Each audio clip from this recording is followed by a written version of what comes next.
Okay, here goes another video.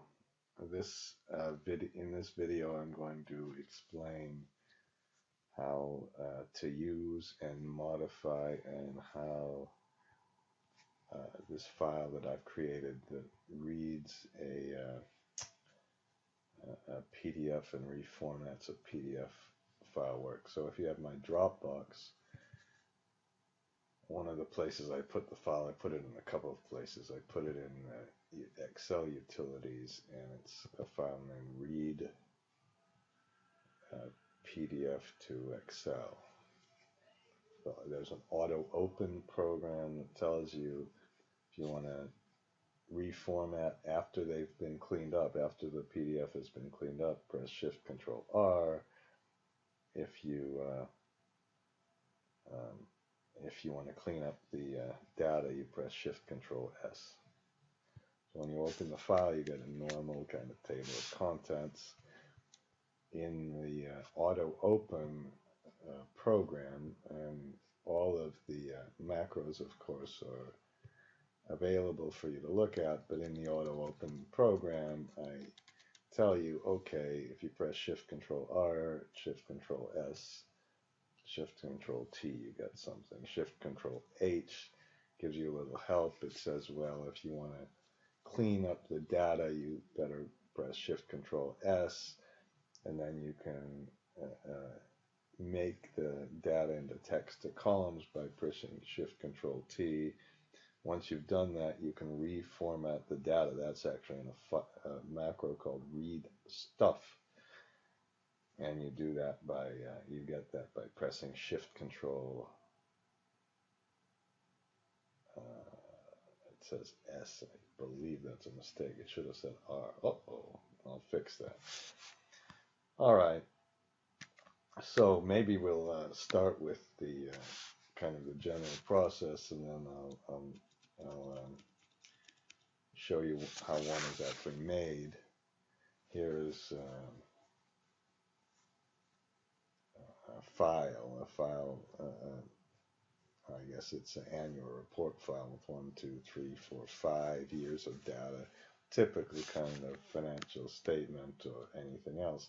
Now, when you read it into PDF, and after you read it into PDF, if you go to data and text to columns and use the space, that's how you can get at least the file to put different values in different cells. I'm sure many people have seen this. Now the question is, how can you reformat this and get it back to look like the way it was? I've developed a couple of techniques. All the techniques do is move all the numbers over to one column, check if they're numbers, get rid of things like dollar signs. Once you've got rid of dollar signs, take the remaining values, put them in together, put them back together to one single text cell. It's kind of like the concatenate, which doesn't work at all. It's got this thing called an add text function. So to do that, here's how simple it is. You just press Shift, down here it says Shift Control R to reformat this. And we want 5 different cells. Now there are a couple of other options, and to say what the start row and what the end row is. This thing allows you to create a new sheet, so you can keep your existing file on the same sheet, delete dollar signs, fix titles for the cleanup file, I guess. I don't even know what that is. Press this one, and then we're back to the format. That's the basic idea.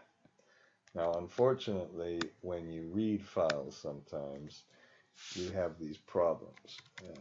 Let me see. Here's a problem. First of all, we have the parentheses. Can you see over here? There's a space between the 1 and the 2. There's some other spaces between the 4 and the 9. These are extremely painful kind of things to solve. So what I did is create another one called Shift Control S. What that does is it It just takes, and you can see it's going right now. It's going to reformat the thing. It did it, put it in a new sheet just like before. So now if you look, hopefully the the spaces and the minus signs and all those things are fixed. Now once you've done this, unfortunately there are a couple of other steps to complete. You have to press Shift Control T to create to make it into a text to comms. Don't worry about these ones with the negative sign on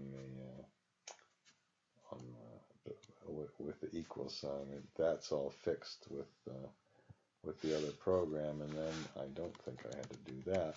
And you press Shift Control R. This time I believe there were 3 numbers, weren't there? We change it to 3, reformat the sheet, and we're all finished.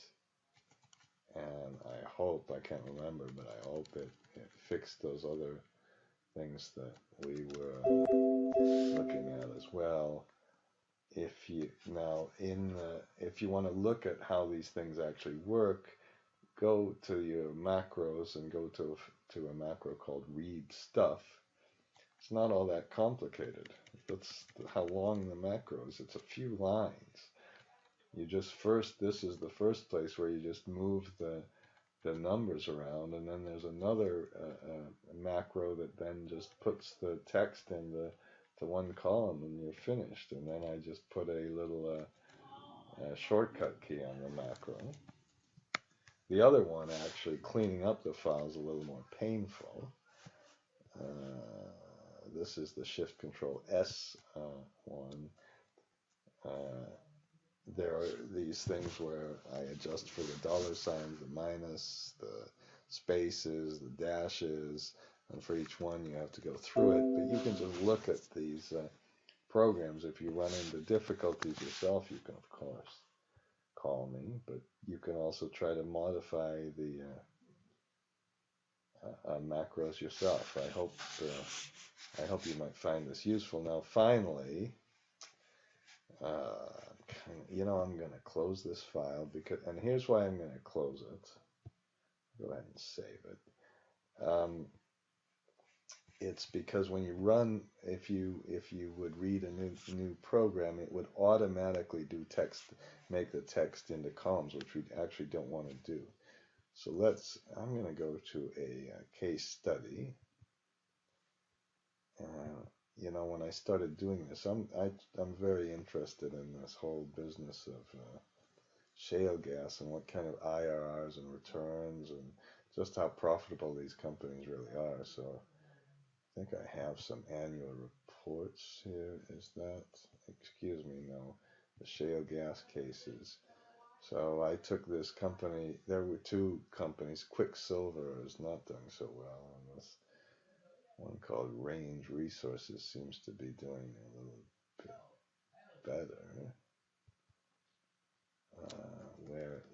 Let's get some data from them. Look, they have beautiful pictures in there, of course. And then we have a PDF file. Suppose I could take this one. Oops, wow, this is painful. Sometimes, I can't tell you how to copy this stuff. But you just go in and let's just copy this. And let's put this into a new file.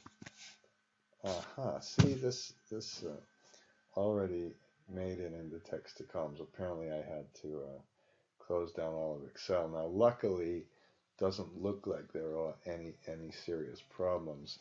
So I can just press Shift Control R. Whoops. No, I have to, excuse me, I have to open the read file. This just has to be open.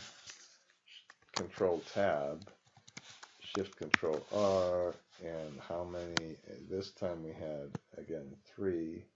I think I should have put that as the first thing in our little file, and then we're finished. So you don't have to put this in that read PDF file. The only thing that has to happen is that that read PDF file has to be open. So that's that, and that's the end of this video, and I'll probably end up updating this PDF file, and I just stopped it. Did I? No.